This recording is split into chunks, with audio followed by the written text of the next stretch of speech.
My name is Khanal. I am a school learning support officer ethnic at Murray High School in Aubrey, and I'm also the vice president of the Bhutanese Association in Aubrey. I spent 16 years of my life in a horrific conditions in a refugee camp where I witnessed people, fellow refugees of my age, die of starvation, malaria, diarrhea, high fever, and those diseases could have easily been prevented. And that's when I thought, if I ever got a chance at life, I might study to become a doctor. So in 2009, my family received a humanitarian visa for resettlement to Australia, and that was a life-changing moment for myself and my family. And after I was resettled to Aubrey, I started going to my high school, where I started learning from the basics. That's when I thought of my childhood ambition of becoming a doctor. So I worked incredibly hard, and I also received a lot of support from all the teachers and my friends at the school.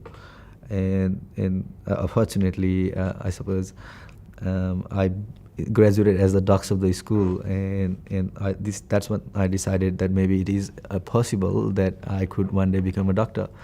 And I'm now well and truly on my way to become a doctor, and I'll be heading to university to study doctoral medicine from next year.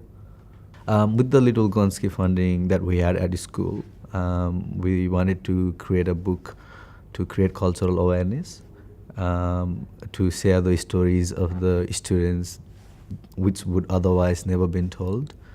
And in the same process, that would also help students with their literacy skills, and the process of making a book. This is The Remarkable Threads of Life. It's a book that has the stories of Bhutanese refugees' transition from Bhutan to a refugee camp in Nepal and then to their new home, Australia.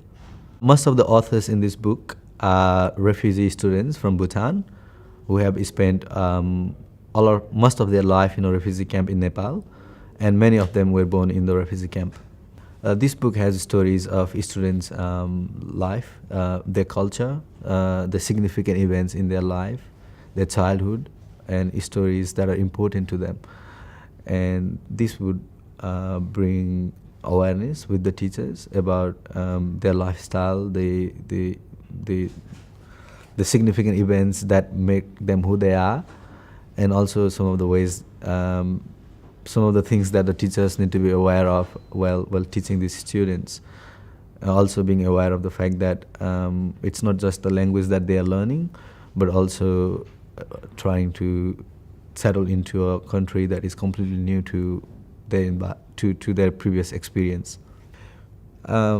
Just before we did The Remarkable Threads of Life, we did a small booklet at school comparing students' life in the refugee camp and then in Australia.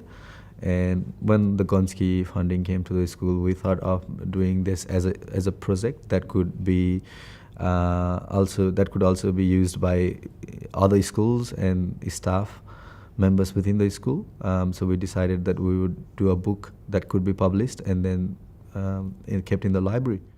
Initially, we had a big workshop where all the students got together and wrote their stories initially, and then did a bit of an artwork. And after those prelim stories, I sat together with each one of those students and to see if there was any assistance that could be given for them to articulate their stories properly, and if there is anything significant that they wanted to add to the story.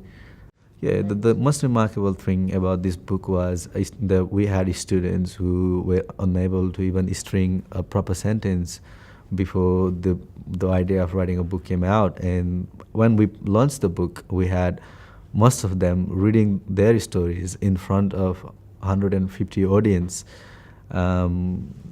which was a big moment for them and something that they will never forget. I find it incredibly sad that our government would not continue the remaining 2 years of the Gonski funding. I have seen firsthand how incredible difference it has made to my community in Obri, and I just think that it is sad that some of our kids will miss out on this important learning simply because we don't have enough resources.